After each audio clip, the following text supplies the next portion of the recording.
Narito na ang headline sa Pasada Balita ngayong Miyerkules at 18 sa buwan ng Marso 2026. Pasada Balita. Emergency powers si Pangulong Marcos para kontrolin ang excise tax sa langis, lusot na sa Senado. Pasada Balita. ₱2 dagdag sa presyo ng bigas, sinimulan ng ipatupad ng mga retailers sa gitna ng walang prenong big-time oil price high. Pasada Balita. Taas pasahe sa halos lahat ng mga PUV, epektibo na bukas. Pasada Balita. Pagdinig sa sufficiency in grounds ng dalawa pang impeachment complaints laban kay VP Sara, aarangkada na ngayong araw. Pasada Balita. Sa balitang pangkalakalan, mataas na global oil price, posibleng makaapekto na sa monetary policy ayon mismo sa Bangko Sentral ng Pilipinas. Pasada Balita. Balita mula sa ibayang dagat, Espanya. Maglalabas na ng oil reserve sa gitna ng kakulangan ng supply sa global market. Pasada Balita. Sa balitang pampalakasan, Gilas Pilipinas Women, natapos na ang kampanya sa FIBA Women's World Cup qualifiers. Pasada Balita. Sa balita pang kalusugan, hindi ka ba pinagpapawisan? Lalo na ngayon, malapit na ang tag-init. Posibleng mauwi yan sa heat stroke. Alamin po natin mamaya. Pasada Balita. At sa balitang showbiz, Donnie Pangilinan, humiling sa kanyang ama ng bawas presyo sa kanilang mga gas station. Tambalang John Ibanez at Drew Nasino. Pasada Balita.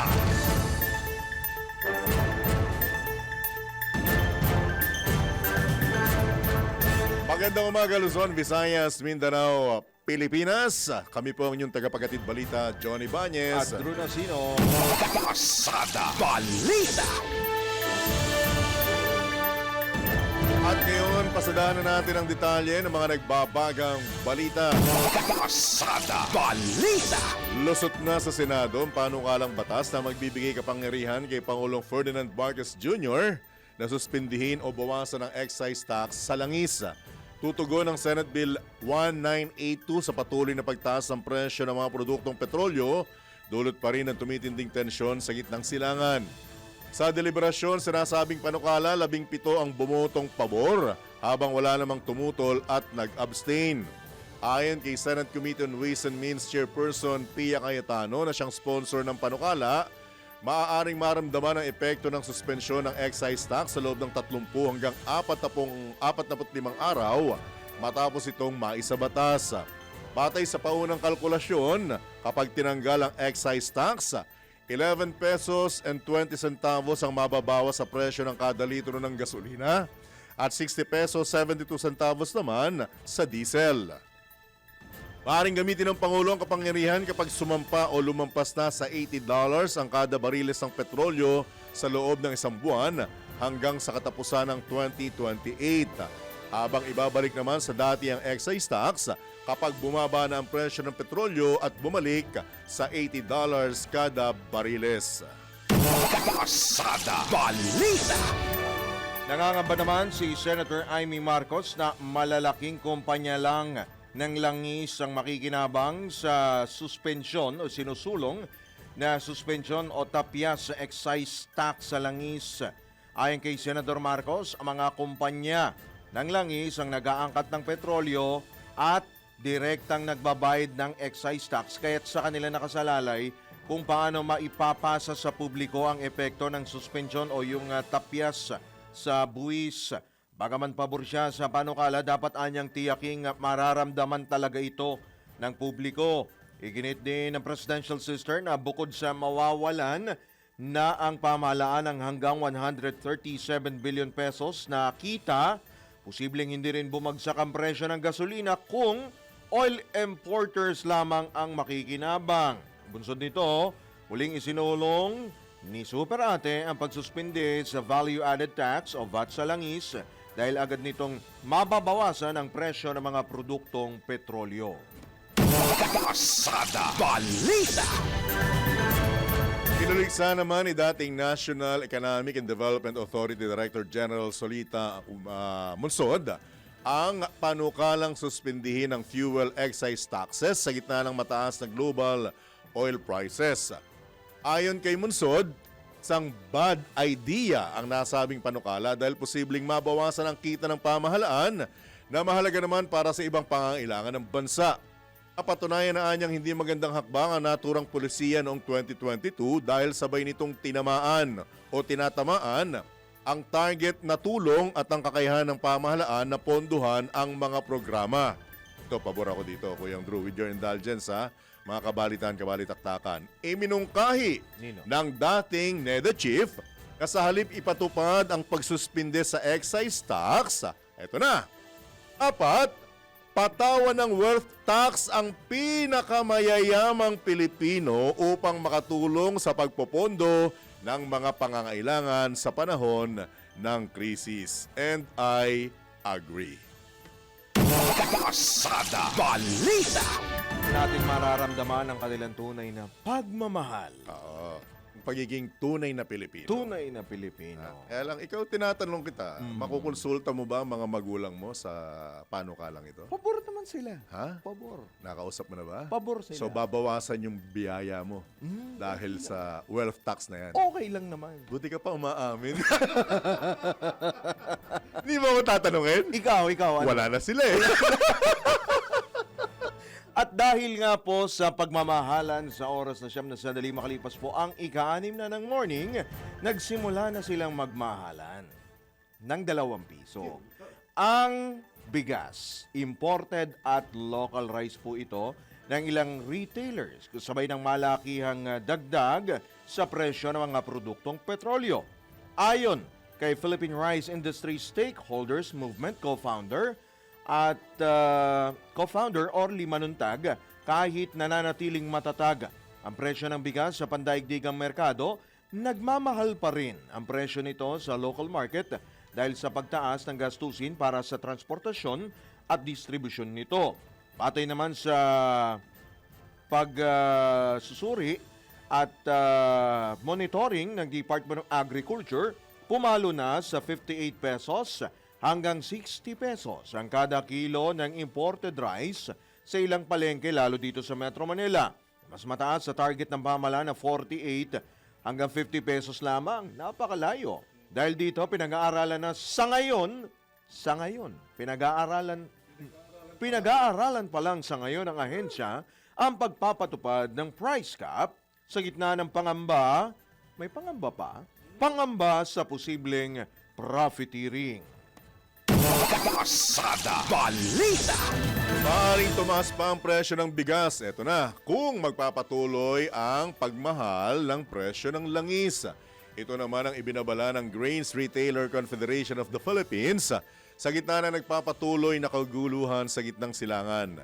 Ayon kay Grecon National Spokesman Orly Manuntag, kahit pa nagsimula na ang anihan ng palay, inaasahan pa rin ang pagtaas ng hanggang 2 piso kada kilo ng bigas na binabanggit mo nga, Kuyang Drew, na nagtaas na nga dahil sa logistics cost o gasto sa pagbiyahe ng mga naturang produkto.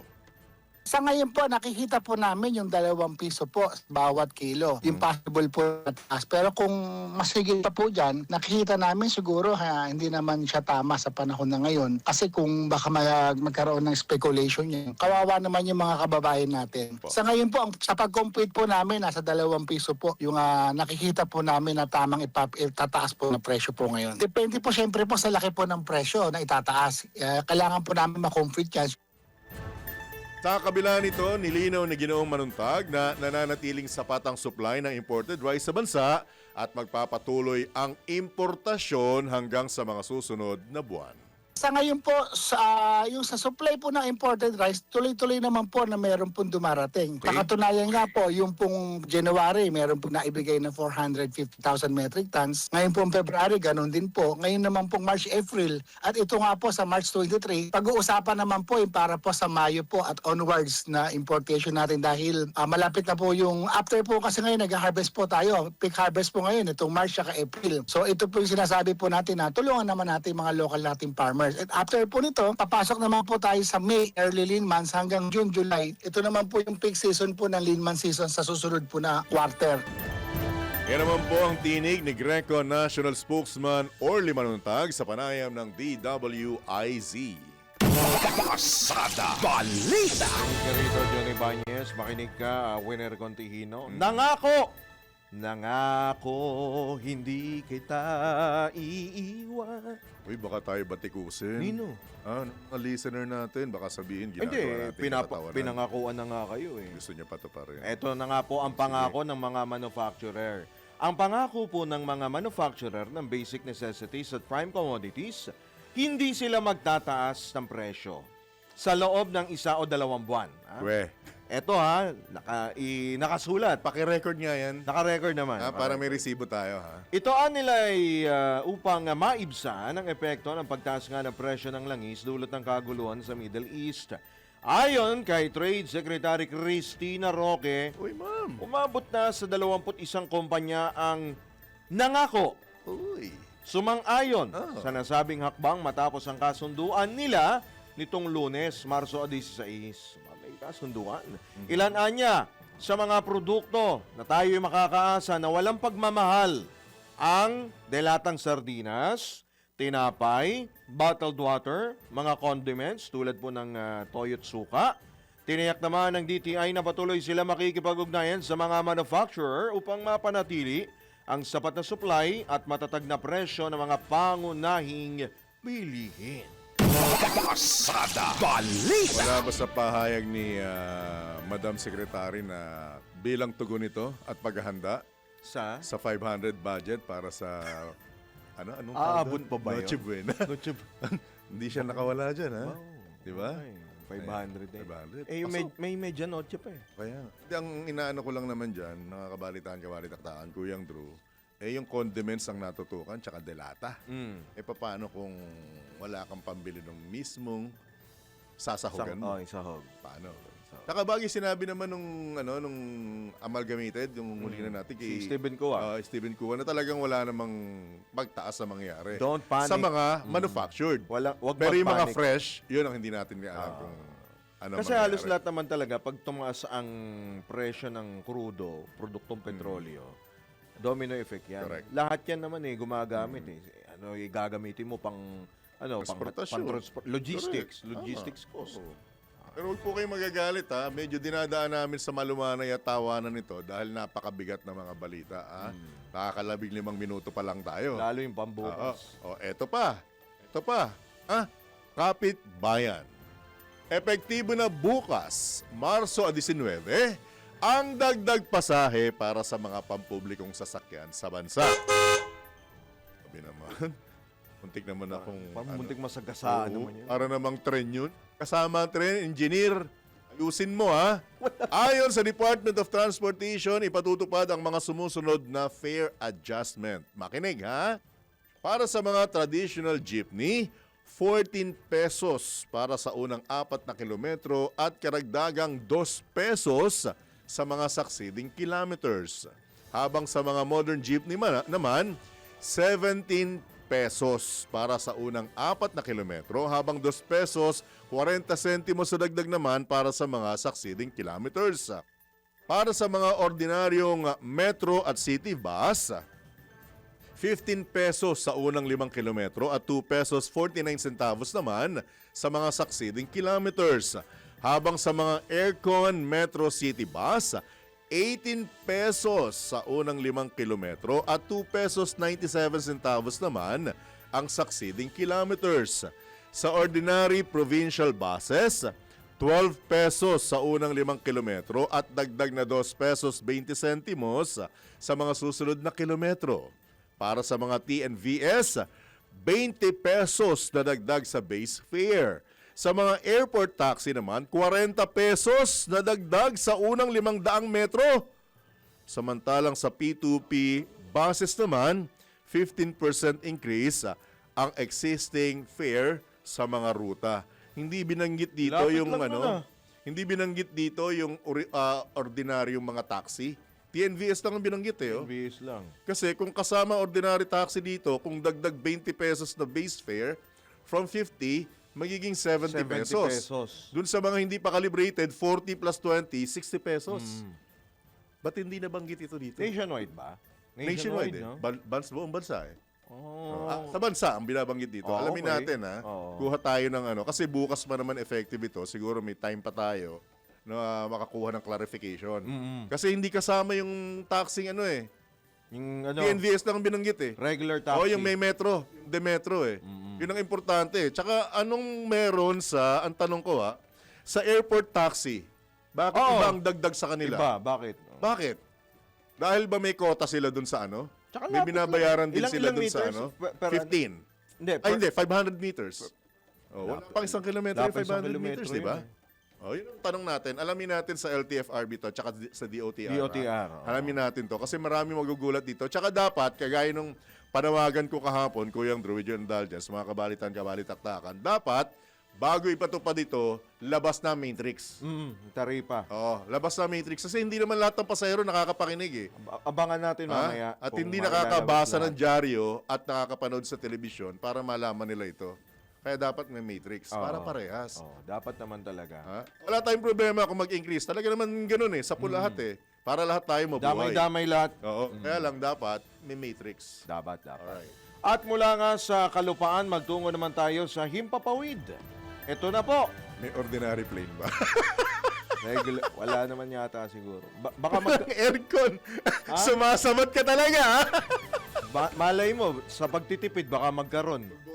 Magbukas ng bintana, hindi na dahil sa pagtitipid. Nanganganib ang malakiang dagdag pasahe sa eroplano. Matapos aprobahan ng Civil Aeronautics Board o CAB ang pagtaas ng surcharge rates.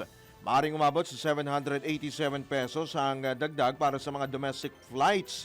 Habang posible namang tumaas hanggang 6,208 pesos ang mga international flights. Laki nun. Ito'y bunsod pa rin ang patuloy na pagtaas ng presyo ng langis dahil sa sigalot sa Middle East. Sa isang advisory, itinaas ng CAB ang passenger fuel surcharge sa level 8 para sa unang kalahati ng Abril na doble sa level na ipinatupad noong Marso. Bagaman hindi pa ito ang pinakamataas na posibleng surcharge level dahil may nakaplano ang CAB na mga rate na umaabot hanggang level 20.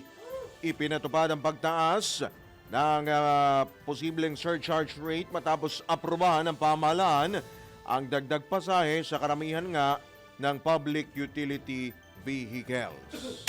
Pasada Balita. Sa mga bumabatikos at saka nagtatangkap at nagpaplano pang bumatikos ha, hindi po kasalanan ng gobyerno natin ito ha. Wala tayong dapat ibang sisihin dito kundi yung nagpasimula ng gyera. Inchuhin mo. Ha? Inchuhin mo, tsaka yung best friend niya. Di ba? Si Uncle O Benny. tsaka yung dahilan sa Epstein ba yun? Uncle Donnie and Uncle Benny. Yun eh, yung sinasabi nila, yung para matakpan yung Epstein controversy, itong ginawa ng Uncle Donald mo. Diba? So, doon sa mga gustong bumatikos, yung mga memema, isipin nyo pong maigi ha. Medyo Hindi kasalanan ng pamahalaan natin ito ha. medyo nahihirapan sila ngayon dyan sa US kung Paano babalik? paano nila tatapusin. Oo. Tsaka kung paano nila ikangay i-justify Oo. na tama yung Eh, kanilang nag-resign yung counter-terrorism chief ng ginawa. US. US. Ito pa isa. Oh. Yung mga dating binabakbakan ng Uncle Donnie mo dahil sa taripa, abay hinihingan niya ngayon ng tulong. At inisnab siya. Ayun ang resulta. O, binakbakan mo ako ng mga nakaraang araw, tapos hihingan mo ako ng tulong. Ang sagot, who you? No, no, no. Di ba? Who you? no. Donald Duck naman yun.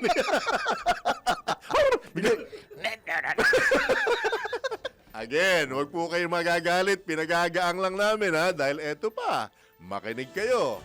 Welcome naman sa mga transport group ang desisyon ng LTFRB na itaas ang base fare ng Transport Network Vehicle Services sa gitna ng patuloy na pagtaas ng presyo ng langis. Ayon kay TNVS Community Philippines spokesman Walter Lugay, malaking ginhawa ang taas presyo para sa mga driver at operator na matagal nang nahihirapan sa tumataas sa gasto sa gasolina at operasyon. Naniniwala naman ang United Transportation Coalition Philippines na base sa nakikitang hirap at sakripisyo ng transport sector ang naging pasya ng pamahalaan sa fare increase sa TNVS. Sa ilalim ng bagong fare adjustment, madaragdagan ng 20 pesos ang base fare at 15 pesos ang pick-up rate kada kilometro. Bago to ah. Ha? 20 pesos sa base fare at 15 pesos ang pick-up rate kada kilometro. Ano yun? 15 At pesos. TNVS. TNVS yan, Okay. TNVS. Dahil dito, eto na! Magiging 65 pesos mula 45 pesos ang base fare para sa sedan, 75 pesos mula 55 pesos para sa AUV, 55 pesos mula 35 pesos para sa hatchback, ang pinakamatindi, 165 pesos mula sa 145 pesos para sa tinatawag na premium TNVS. Mga luxury vehicle siguro to. Sinasakyan mo papasok pagka namamalengke ka. Medyo SUV yun. Medyo Hindi, SUV. pang premium ka. Na namamalengke ka. Sabi ni daddy at mami mo, di ba? Huwag kang madadapuan ng langaw at lamok. Hindi, kasi sarado yung sa yung gates ng Forbes. Forbes. Alam mo ba? Forbes. Nakaranas ako niya. Pumasok kami, may ewan ko, OJT yata sa dating himpilan. Alanganin umuwi, nagpahatid. Taxi. Kasi babae. Pagpasok namin doon sa exclusive subdivision, alam mo, parang iba klima. Di ba? Mapuno. Parang malamig. Ah. Parang, America ba this? Hindi nga. Sa sobrang exclusive niya, ang ganda ng puno, ang ganda ng paligid, parang nasa ibang lugar ka. Sa amin din sa Forbes Saan? Sa may UST ka, no? Sa may UST. Forbes. Kaya nga, UST. Forbes. Di ba? Dating, LH Lacson ba yun? O, di ba? Spanya. Forbes yun eh. Huwag ka ng Hindi, mga tira. Yun ang original. Kaya nga. Yun ang original. Oh, mga Governor Forbes. Oh, iba rin ang klima sa inyo. Sampaloc. Sobrang init naman doon. Mausok. Ikaw na. Ito na nga, sinupalpal ni Land Transportation Franchising and Regulatory Board Chairman, Assistant Secretary Vigor Mendoza II, ang grupong Manibela kaugnay sa kanilang reklamo na kulang ang dagdag pasahe. Sunod ito ng pahayag ng Manibela na kulang nga ng pisong dagdag pasahe sa traditional jeep dahil sa patuloy na pagtaas ng presyo ng langis dulot ng kaguluhan sa Middle East. Ayon kay Asek Mendoza, hindi lamang piso ang tunay na dagdag pasahe kundi umaabot ito ng 2 piso kapag tinignan ng kabuang datos. Ipinaliwanag ng LTFRB official na kung susuriin ang mga dokumento, dating 12 pesos ang pamasahe kahit kapag kinumpara sa kasalukuyang pagbabago ay lumalabas ng 2 piso ang aktual na pagtaas. Nabatid na inanunsyo ni Transportation Secretary Giovanni Lopez na ipatutupad na bukas ang pisong dagdag pasahe sa traditional jeep habang 2 pesos sa modern jeepney. Pasada Balita. Ito lang po mga kababayan nating pasahero. Sa mga veterano po sa larangan ng transportasyon, binabanggit po nila na hindi na uso ang kilos protesta. Dapat ngayon nakikipagtulungan. Daman. At saka kung makikinig po kayo at saka kung may susuportahan man po kayong particular na grupo ng transportasyon, tignan nyo pong maigi yung background. Tignan nyo pong maigi yung background. Tignan nyo rin po yung buhok. Naman yun. Oo, ba Kung yan? maputi na or hindi. Oo, maputi. Kasi kung mga baguhan lang yung mga yan at ang mararamdaman nyo naman po yung pinaglalaban, hindi nyo po napansin. Parang iisa lang naman ang umalma. Di ba? At iisa lang din ang magrarally. Oo, di ba? Kung titignan po natin, medyo panigan natin yung veterano. At saka yung talagang nakikita nyo sa lansangan. At makikita nyo para sa mga pasahero ang ipinaglalaban. Yung nakikipag-usap, Oo. yung nakikipag-negotiate, Yung marunong makinig marunong makinig. at marunong sumunod. Yeah. Di ba? Kasi sabi nga ni Roberto Caobet Martin, di na uso yan, Brad. Hindi nakakatulong yung kilos protesta na yan, lansa-lansangan na yan. Pasay na yan eh. Makinig tayo, makipagtulong tayo, makipag-usap tayo sa pamahalaan. Wag maging problema. Sa halip Oo, maging solusyon. Kasi sabi nga nila, di ba, sa hirap ng buhay natin, hindi lang naman pamahalaan ang may problema. Lahat tayo apektado. So kaysa maging makadagdag ka sa problema, maging karagdagang solusyon ka. Tama naman. Di ba? Wala naman tayong magagawa. Wala akong binabanggit, ha? Ano yung story no kanina? Ha? Yung Anong grupo? nakukulangan sa Anong grupo? cambio to. Anong grupo? Manibela. Okay. Ikaw nagsabi, hindi okay. Yung grupo natin, abangan mo. Hintayin nyo yun. Ito talagang, anong tagline natin? Ha? Usok mo, dama Usok ko. mo. Yun ba yun? Di! Ano? Usok mo, langhap ko. Okay. Yan. Tandaan nyo po yan, ha? Tambucho Party List, mga kabalitaan. 2064. Kabalitaan. Buhay ka pa nun? 2064. Buhay ka pa nun? AI. Ito hanggang 2090, buhay pa to. Engineer Ronald Contino, oras sound yan. PCSO na mahagi ng charity timba at nagsagawa ng medical mission sa Lipa City, Batangas. Alamin po natin ang special na report na ito mula kay Angelo Baino. Namahagi ang Philippine Charity Sweepstakes Office ng 2,050 charitimba sa 6 na barangay sa Lipa City, Batangas bilang bahagi ng Corporate Social Responsibility Program ng ahensya. Pinangunahan ang aktibidad ni PCSO Chairperson Felix Reyes kasama si Ryan Christian Recto, kinatawan ng ika-6 na distrito ng Batangas. Kabilang sa mga benepisyaryo ang mga senior citizen at persons with disabilities mula sa mga barangay ng Anilao Proper, Antipolo del Sur, Anilao Laba, Pangulingin East, Pangulingin West at Pangulingin Bata. Kasabay nito nagsagawa rin ang PCSO ng Medical at Dental Mission katuwang ang Lipa City Dental Chapter sa gymnasium ng Barangay Antipolo del Sur kung saan 155 residente ang nabigyan ng libreng konsultasyon, gamot, bunot ng ngipin at electrocardiogram. Bukod dito, 60 estudyante mula sa nasabing barangay ang nakatanggap din ng educational assistance mula sa ahensya. Yan ang PCSO, hindi umuurong sa pagtulong. Angelo Baino, nagbabalita ng tama, naglilingkod ng tama. Kasabay naman po ng pagdiriwang ng National Women's Month na mahagi ang Philippine Charity Sweepstakes Office ng 40 hygiene kits para sa Office of the City Prosecutor ng Antipolo City. Pinangunahan ni PCSO Representative Maria Katrina Nicole Contacto Ventanilla ang turnover ceremony sa main office ng PCSO na tinanggap naman ni Administrative Officer 4 Diana Len Cabasbas sa gala ng Antipolo City Prosecutor's Office.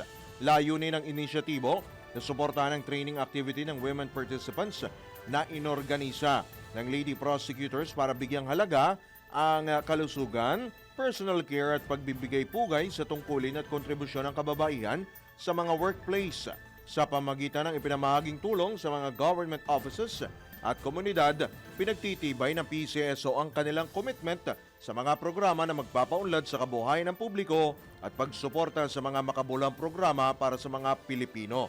Dahil ang PCSO hindi po umuurong sa pagtulong at alam niyo po ba na ang katumbas ng bawat taya sa PCSO ay kawang-gawa. Sa bawat ticket po ninyo sigurado tiyak may matutulungan po tayo mga kababayan po nating Pinoy sa kanilang pong pangangailangan medikal. Dahil sa PCSO basta kawang-gawa at pagtulong, hindi kanila uurungan. Kaya palaging tandaan, ang bawat taya may kawang-gawa. Papalakas ng papalakas, palinaw ng palinaw, mga balita at impormasyong naiintindihan dahil malinaw mong nalaman. Tutok lang sa DWIZ mula umaga hanggang gabi. Updated on air and online. DWIZ, nagbabalita ng tama, naglilingkod ng tama. Tampalang John Ibanez at Drew Nasino. Pasada Balita. Sa pagkakataon po ito mga kabalitaan-kabalitaktakan, tayo po'y pinalad na makakausap ang isa pong psychiatrist.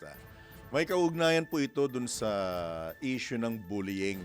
Na alam naman natin na kumbagay nagre-resulta hindi lamang sa depresyon, kundi sa pagpapakamatay. Oo. Sorry to say pero mga magulang, mga anak, mga apo, mga ninong, ninang, tita, tito, ate, kuya, Sama nila lahat. lahat po, makinig po kayo dahil importante po ito dahil buhay po ang nakasalalay dito.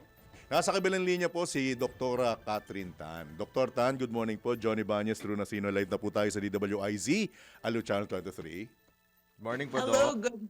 good morning. Good morning, Drew. Good morning, John. Good morning sa ating viewers and listeners. Alright, una sa lahat, maraming salamat sa pagkakataon on early Wednesday morning, ma'am. Doktora, ay amin kayong inabala dahil alam naman po natin, lahat ay apektado ng isyong ito with regard sa bullying. So unang katanungan, Dr. Tan, ano po ba ang pwede nating gawin bilang magulang, kapatid, kaibigan para maiwasan or mahadlangan itong ganitong klase ng insidente po, Doktora? Yung tungkol sa bullying, kasi lahat ng bagay, it actually starts with the home.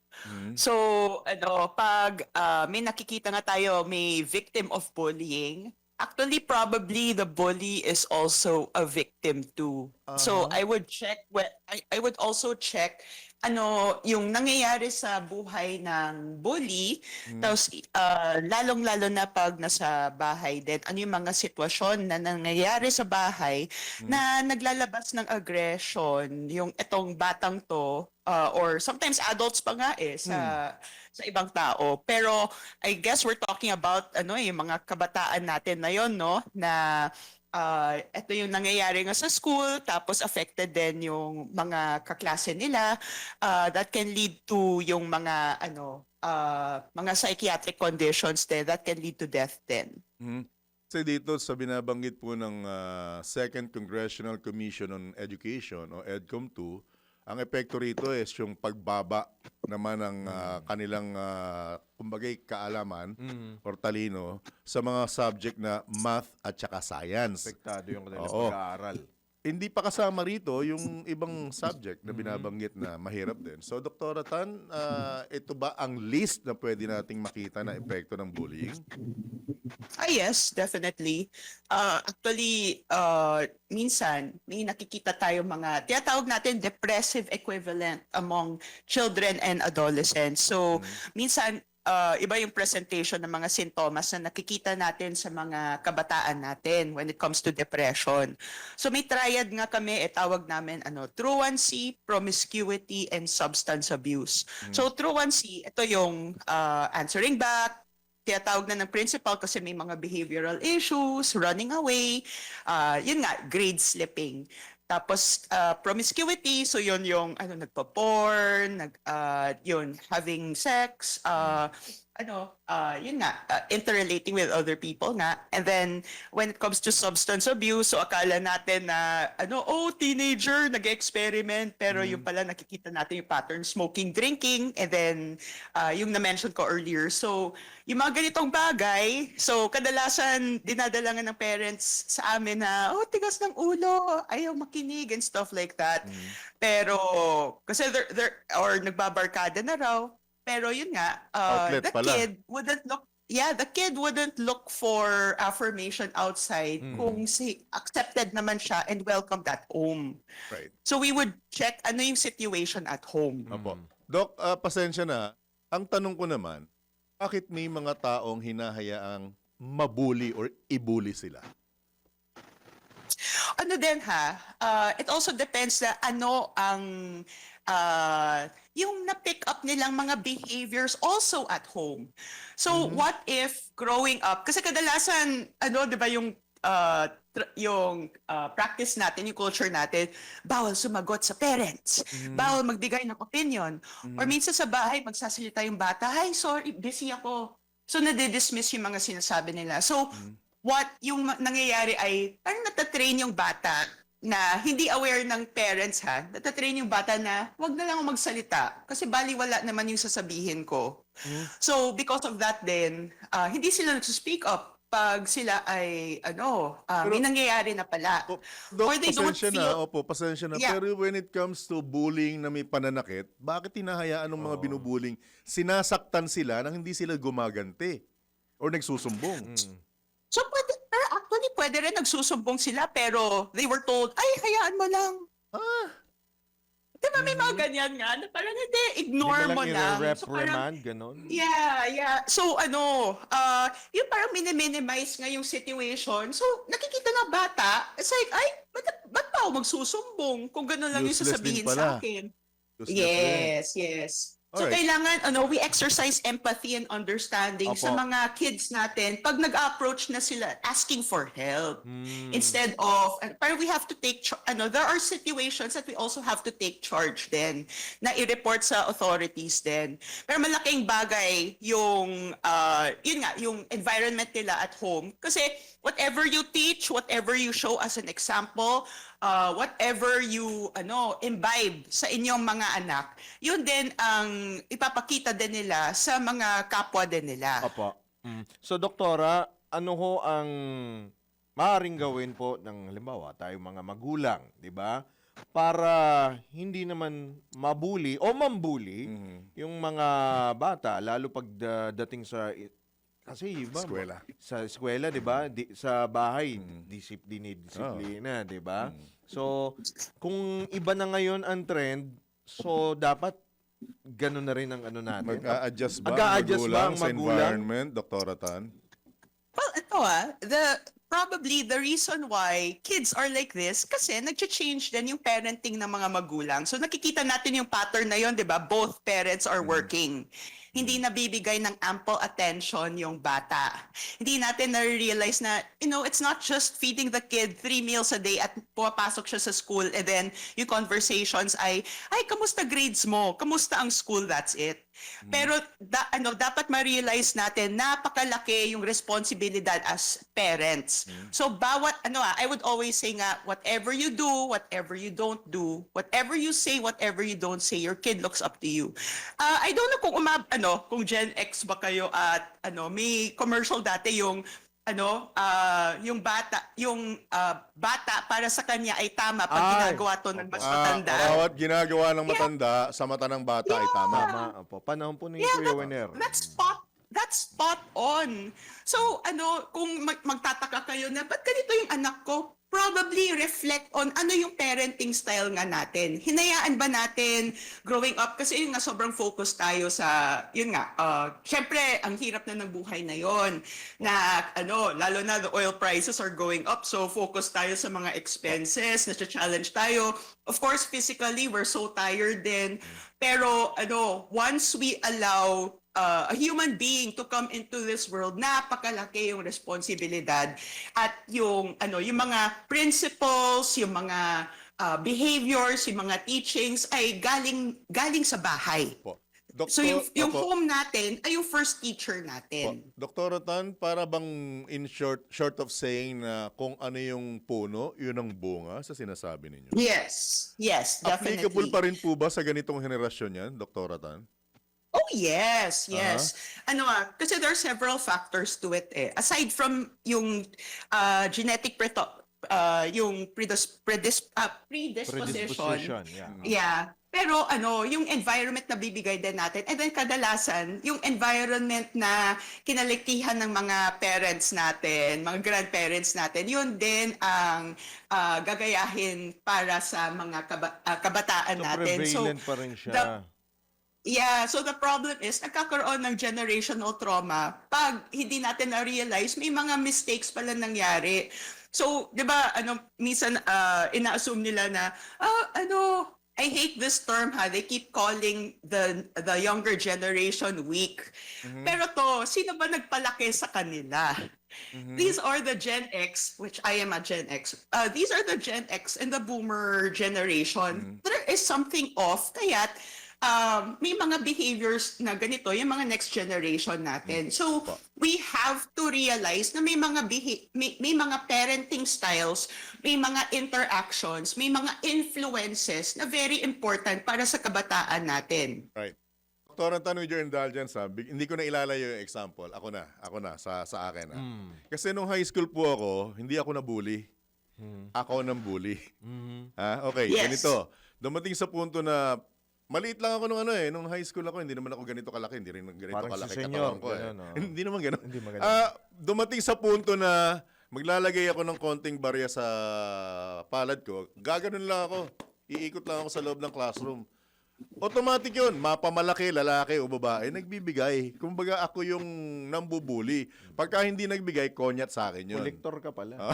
Di ba? Ganun ang nangyari sa akin. Ngayon, umabot sa puntong naging miyembro ako ng gang, naging miyembro ako ng fraternity.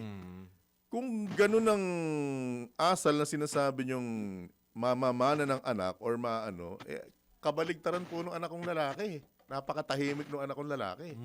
Hindi naging bullying kagaya ko eh. Paano natin na-explain yun, Dr. Tan? Well, probably, you're very dominant at home.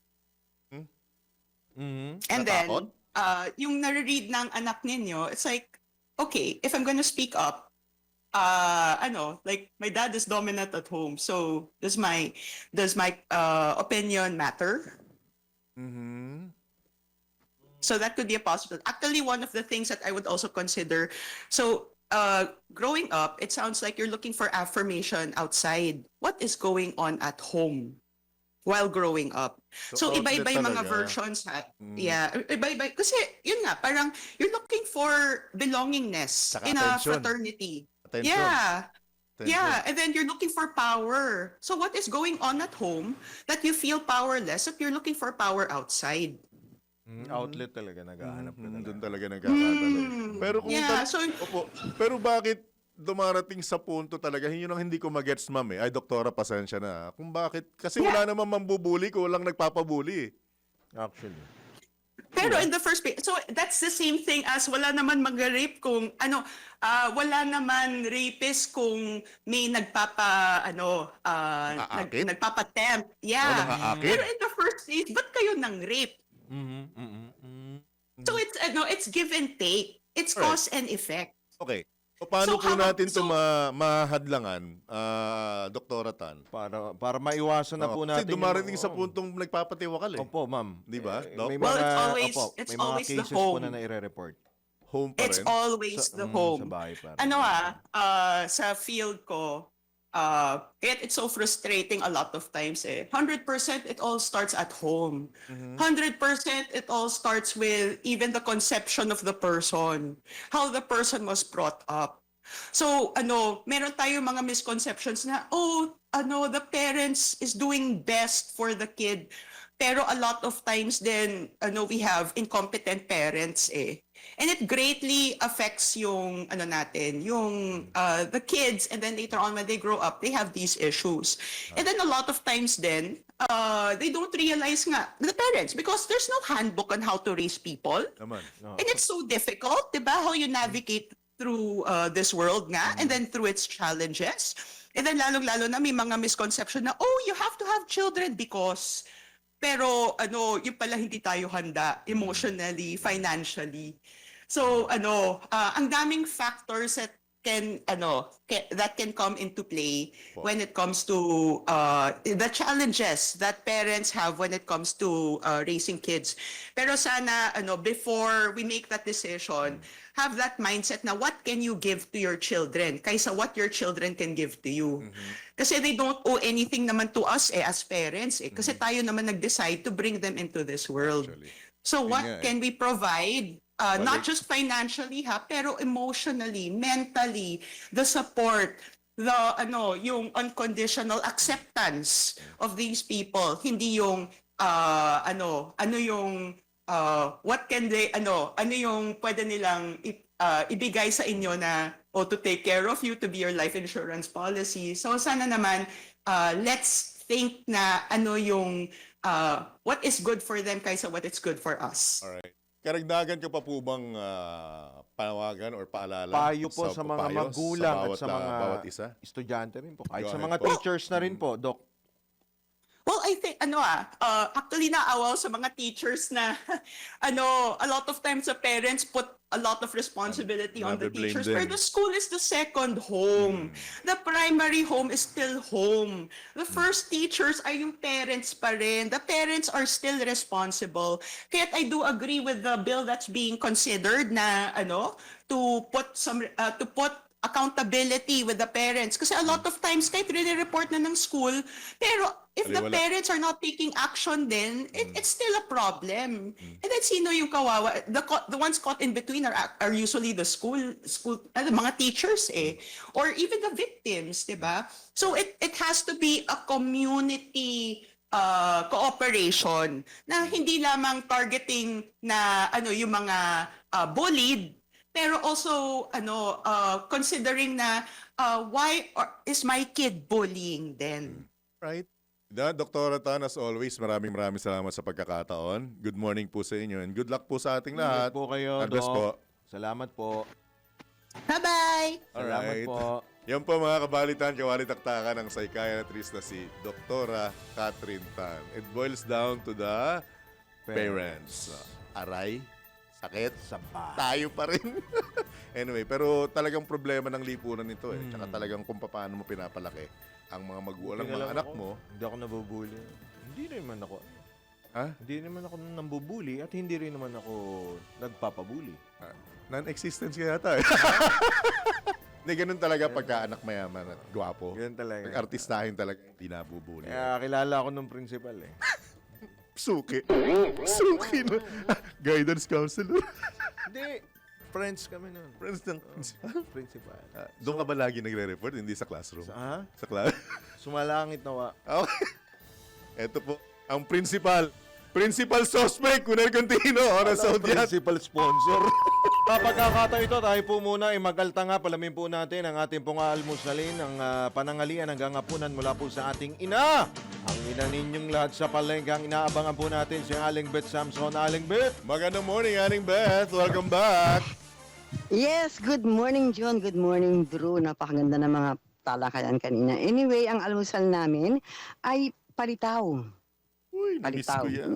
Litaw na Ayan, litaw di ba? kayo. Tapos merong ano sa ibabaw, tapos may nyuga tsaka asukal. Nakabili ko halagang 60 pesos lang yung palitonin, almusal namin. Yan na lang mismo, tapos tubig lang. Tapos ang aming tanghalian, may kwento akong bigas kasi medyo na-discourage ako sa bigas ngayon eh. Dahil yung 56 ko na kinain namin kahapon, parang di na ganun kaganda. So ang ginawa ko, bumili ko yung 60 pesos. Dahil 60 58 pesos ang natin bigas commercial niyo? rice. 60 na ngayon ang per kilo namin. Gandang Jag-jump klase. kami from 56 to 4 pesos. Gandang klase. Eh kasi napansin ko talaga, hindi ko na lang na-share kahapon nung isang araw sa inyo na parang hindi na siya ganun kaganda yung aking 56 pesos na bigas. So, nag-try muna ako ng 60 at in time, baka sakali, balikan ko yung dating 56 ko kung ganun pa rin kaganda. So, 56 yung aking, 60 yung aking bigas na 1 kilo. Ang tanghalian naman, nakabili ako ng asuhos na halagang 150 dahil 300 ang 1 kilo niyan. Yung parang galunggong siya, pero mas makisap at mas makaliskis. Yan ang iniluluto sa swam, parang lutong tinola. Ginigisa ko yung asuhos sa bawang, sibuyas at saka luya. At may malunggay na 10 piso. Kung meron kayong kapitbahay na may malunggay, pwede naman kayo manghingi. Ang mantika ko 20. So 195 yung aming tanghalian. Sa hapon na naman, ay bumalik naman ako sa adobong pusit kalawang dahil medyo mababa ang bili ko. 140 ang kalahating kilo. O pag yan niluto mo talagang umuurong ng konti, didagdagan mo na lang yung pinakatinta bilang sabaw para maisabaw mo sa mainit na kanin. Sahog naman yan, bawang, suka, toyo. Para ka lang nag-adobong ordinaryo. Kaya lang ito, adobong may sabaw, hindi adobong tuyo. So 25 yung aking bawang, suka at toyo. Ang mantika naman, kasama na rin dun sa bandikang binili kong 20 pesos mula sa aking isisigang, igigisa na suam na asuho. So ang aking sumatotal sa aking hapunan ay 165. Kung 60 ang aking almusal at ang akin namang bigas ay 60 at ang akin namang 195 na tanghalian at hapunan 165, ang total niyan ay 480 pesos. Pasok pa rin ako sa budget. Pasok na pasok. Pasok pa rin ako sa budget. Ayan. So may 20 pesos pa ako. Ayan. Para sa altang Pasada Balita, Metro Patrol, Palengke kay Mama Beth Samson ng DWIZ, nagbabalita ng tama. At syempre, kahit anong panahon, magbabudget tayo ng tama. Back to you guys. Good morning. Ingat, Aling Beth. Thank you so much. Pasada Balita. At idiretso na natin sa pag-uulat mula sa labas ng himpilan. Pamahalaan nilinaw ng walang processing fee para matanggap ang fuel subsidy ng mga tsuper. Tali mula kay Patrol 13, Gilbert Perdes. Walang babayarang processing fee itong babala ni DSWD Secretary Rex Gatchalian sa mga PUV driver na benepisyaryo ng 5,000 pisong cash assistance. Kasunod na rin ng ulat na may sinisingil daw na 500 piso na processing fee bago matanggap ang subsidy. Sa isang ambush interview sa Maynila kung saan nandun nga si Pangulong Ferdinand Marcos Jr., hinimok ni Gatchalian ng publiko na agad isumbong ang mga magtatangkang maningil ng anumang bayarin kapalit ng fuel subsidy. Ayon sa kalihim, tanging mga lokal na pamahalaan ang gagawa ng listahan ng mga benepisyaryo kung saan automatikong masasali ang mga lehitimong lisensya para mag-operate. Binigyan din pa ng opisyal na walang ibang requirements na dapat hingin kundi orihinal at photocopy ng driver's license para makatanggap ng ayuda. Patrol 13, Gilbert Perdes para sa Himpilang May Todong Las, DWIZ. Nagbabalita ng tama, naglilingkod ng tama. Pasada Balita. Patala pagtukoy kung sufficient in grounds ang dalawang impeachment complaints laban kay VP Sara aarangkada na ngayong araw. Pag-uulat naman buhat kay Patrol 30 Jelly Mendez. Sisimulan na ngayong araw ng House Committee on Justice ang impeachment preliminaries bilang bahagi na nagpapatuloy na proseso sa dalawang impeachment complaints na inihain laban kay Vice President Sara Duterte. Ito ang kinumpirma ni Batangas Representative Jervil Luistro, ang chairperson ng komite na ikakasa ang preliminary matters para pag-aralan ang posibilidad na ipagpatuloy ang mga pagdinig kahit nakareses ang Kongreso. Ayon kay Luistro, gagamitin nila ang huling araw ng sesyon para talakayin ang ilang procedural issues. Sinabi ni Luistro na sisentro ang komite sa paunang hakbang kabilang ang entry of appearance ng mga abogado ni VP Sara, partikular na sina Attorney Michael Poa at Reynold Monsayak na sinasabing maaari umanong gawing testigo sa impeachment. Sakaling matukoy na ang sufficiency in grounds, maaari nang simulan ang proper hearing o ang mini trial kung saan ay otorisado ang komite na asikasuhin ang mga motion, request at iba pang patungkol sa ebidensya at testigo na ipipresenta ng bawat complainant at endorsers. Tiniyak ng kongresista na ihihirit ng komite sa plenaryo na pahintulutan silang magsagawa ng pagdinig kahit nakareses na ang Kongreso. Ito si Patrol 30. Jelly Mendez nag-uulat para sa impilang may todong lakas sa DWIZ. Nagbabalita ng tama, naglilingkod ng tama. Kapag may Narito ang headline sa Pasada Balita ngayong Wednesday, March 18, 2026. Pasada Balita. Emergency powers si Pangulong Marcos para kontrolin ang excise tax sa langis lusot na sa Senado. Pasada Balita. 2 pisong dagdag sa presyo ng bigas sinimula ng ipatupad ng mga retailers sa gitna ng walang prenong big-time oil price hike. Pasada Balita. Taas pasahe sa halos lahat ng PUV, epektibo na bukas. Pasada Balita. Pagnig sa sufficiency in grounds ng dalawa pang impeachment complaints laban kay VP Sara aarangkada na ngayong araw. Pasada Balita. Sa balitang pangkalakalan, mataas na global oil price posibleng makaapekto sa monetary policy ayon mismo sa BSP. Pasada Balita. Balita naman mula sa ibayang dagat, Spain maglalabas na ng oil reserve sa gitna ng kakulangan ng supply sa global market. Pasada Balita. Sa balitang pampalakasan, Gilas Pilipinas Women natapos na ang kampanya sa FIBA Women's World Cup Qualifiers. Pasada Balita. Sa balitang pangkalusugan, alamin ang mga paraan upang maiwasan ang heat stroke mamaya. Pasada Balita. At sa balitang showbiz, Donnie Pangilinan humiling sa kanyang ama ng bawas presyo sa kanilang mga gasolinahan. Tambalang John Ibanez at Drew Nasino. Pasada Balita. Hindi tayo tumanggap ng mga pag-uulat mula sa labas ng himpilan. Pagtugon sa panawagang ipawalang bisa ang Oil Deregulation Law, ipinaubaya ng Malacanang sa Kongreso.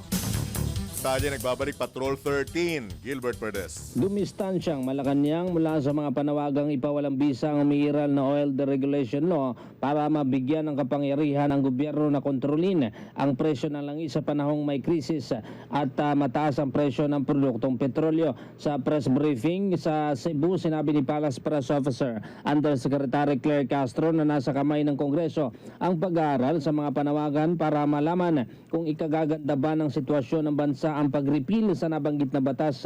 Bukas naman niya si Pangulong Marcos na suportahan ng panukala kung magtitiyak ito ng mas magandang estado para sa bawat Pilipino. Sa ilalim ng Oil Deregulation Law, eksklusibo ang kapangyarihan ng mga kumpanya ng langis na mag-adjust ng kanilang presyo nang hindi nangangailangan ng approval o basbas mula sa pamahalaan. Patron 13, Gilbert Perdes para sa himpilang may todong las DWIZ. Nagbabalita ng tama, naglilingkod ng tama. Pasada Balita. Samantala, Ombudsman gagamit ng AI sa investigasyon ng halos 200 dokumento, sistema kontra cyber attacks, tiniyak na ligtas. Kung ang detalye buhat naman kay Patrol 38 Jen Patrolya. Tiniyak ng Office of the Ombudsman na ligtas at protektado ang kanilang sistema o system laban sa posibleng cyber attacks.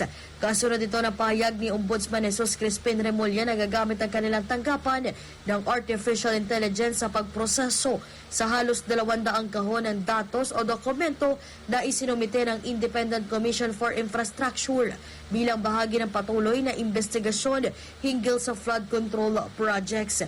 Ayon kay Assistant Ombudsman Miko Clavano, bagamat daraan sa AI ang pagsusuri, mananatili pa ring mahalaga ang verification o verifikasyon ng mga investigador upang matiyak ang mga tamang impormasyon. Sa ngayon, nasa advanced stage na anyang ilang investigasyon kaugnay ng sinasabing anomalya sa mga flood control project. Ako si Patrol 38 Jen Patrolya nag-uulat sa himpilang may todong lakas DWIZ nagbabalita ng tama naglilingkod ng tama. Pasada Balita. Investigasyon kaugnay sa plunder laban kina dating Senador Revilla, Estrada at dating Congressman Ko mas mabusisi ngayon ayon sa DOJ. Talyo Patrol 24 June Samson. Patuloy at mas pinalalim pa ng Department of Justice ang investigasyon sa mga plunder complaints laban kay dating Senator Ramon Revilla Jr., Senator Jinggoy Estrada at dating Congressman Zaldico. Nilinaw naman ni DOJ spokesperson Attorney Paul Martinez na ang kasong plunder ay hindi nakabatay sa iisang proyekto lamang kundi sa pinagsamang serye ng mga proyekto. Ipinaliwanag ni Atty. Martinez na batay sa ilalim ng batas ay kinakailangan na ang ill-gotten wealth ay dapat aabot sa 50 million pesos o mas mataas pa upang masaklaw ng kasong plunder. Nilinaw naman ng DOJ na ang mga proyektong tinutukoy sa reklamo at patuloy na iniimbestigahan ay matatagpuan sa lalawigan ng Bulacan at hiwalay ito sa mga proyektong inireklamo na matatagpuan naman sa iba't ibang mga lalawigan. Patrol 24, June Samson para sa impilang may todong lakas, DWIZ, nagbabalita ng tama, naglilingkod ng tama. Pasada Balita. Isinampang kaso naman laban kay Health Secretary Ted Herbosa, sinusuri pa ng Ombudsman. Babalik si Patrol 38 Jen Patrolya. Patuloy pang sinusuri ng Office of the Ombudsman ang isinampang kaso laban kay Health Secretary Teodoro Herbosa kaugnay ito sa sinasabing irregularidad sa procurement ng mobile primary care facilities na nagkakalaga ng 1.8 billion pesos. Ayon kay Assistant Ombudsman Miko Clavano, tinitignan pa nila kung isa sa ilalim sa fact-finding o preliminary investigation ang isinampang reklamong grafa laban kay Secretary Herbosa. Kabilang din sa mga pinangalanan ng respondent ay sina Health Undersecretary Glenn Macho Bagaw na sinasabing namumuno sa Health Facilities Enhancement Program, gayon din si Brigida Romualdez Aquino, Head Executive Assistant ng kalihim ng Department of Health, at si Alan Tope, isang Executive Assistant 6 sa tanggapan naman ng kalihim. Matatandang nagsampa ng reklamo sa ombudsman ang isang grupo na nagpakilalang concerned DOH employees. Ako si Patrol 38 Jen Patrolya nag-uulat sa himpilang may todong lakas DWIZ nagbabalita ng tama naglilingkod ng tama. Pasada Balita. Samantala Malacanang, hindi pa nakikita ang pangangailangan magdeklara ng state of national emergency upang makontrol ang presyo ng petrolyo. Talya nagbabalik, Patrol 13, Gilbert Perdes. Kung ang Malacanang ang tatanungin, di pa raw nito nakikita sa ngayon ang pangailangan na magdeklara si Pangulong Ferdinand Marcos Jr. ng State of National Emergency. Ito upang makontrol ang oil industry at ang paggalaw ng presyo ng petrolyo. Sa press briefing sa Cebu, sinabi ni Palace Press Officer Undersecretary Claire Castro na hindi pa naman naranasan ng Pilipinas ang sitwasyong nangangailangan ng gantong hakbang. Aniya na nanatiling aktibo ang paipag-ugnayan ng Department of Energy sa mga kumpanya ng langis. Patuloy din daw na ginagabayan at pinangangasiwaan ng DOE ang mga operasyon ng mga oil companies kaya't nananatiling kontrolado ang sitwasyon at walang dahilan upang magdeklara ng State of National Emergency. Binanggit pa ng opisyal na tinatalakay na naman ngayon sa Kongreso ang panukalang magbibigay ng kapangyarihan kay Pangulong Marcos na mabawasan o yung suspendihin ang excise tax sa langis bilang agarang tugon sa pagtaas ng presyo ng petrolyo. Patrol 13, Gilbert Perdes para sa Himpilang May Todong Las, DWIZ. Nagbabalita ng tama, naglilingkod ng tama. Kapag may bagong balita, naka-on air, agad-agad, DWIZ Patrol Report! Sa pagkakataon pong ito mga kabalitaan-kabalitaktakan, tayo po'y pinalad na makakausap ang mismong Assistant Chief ng PNP Public Information Office sa katauhan po ni Colonel Renel Sabaldica. Colonel Sabaldica, good morning po. Johnny Banyes, Drew Nasino. Live na po tayo sa DWIZ, Aliw Channel 23. Colonel. Good morning po, Colonel. Yes, Sir John and Sir Drew, magandang umaga po at magandang umaga sa inyong tagapakinig at tagapakanood ng inyong programa. Alright, una-una sa lahat, maraming salamat po sa pagkakataon, Colonel Sabaldica, on an early Wednesday morning para mahingan po namin kayo ng update. Kaugnay dito sa ikangay issue ng tila baga bigla ang pagsasara or kawalan ng supply ng ilang gasoline station sa harap po ng problema sa gitnang silangan. Ano na pong update dito, Colonel Sabaldica, sa part po ng Philippine National Police? Yes, sir. Sir John, sa part po ng Philippine National Police, ayon sa mahigpit na direktiba ng ating Chief PNP na si Police Brigadier General Nartates Jr., mahigpit na pakikipag-ugnayan ng PNP, especially over our commanders on the ground, lalong-lalo sa ating mga police stations, sa Department of Energy, upang bantayan ang mga establishmento laban sa hoarding at profiteering. At sa katunayan, batay sa datos ng PNP, may bilang na 14,384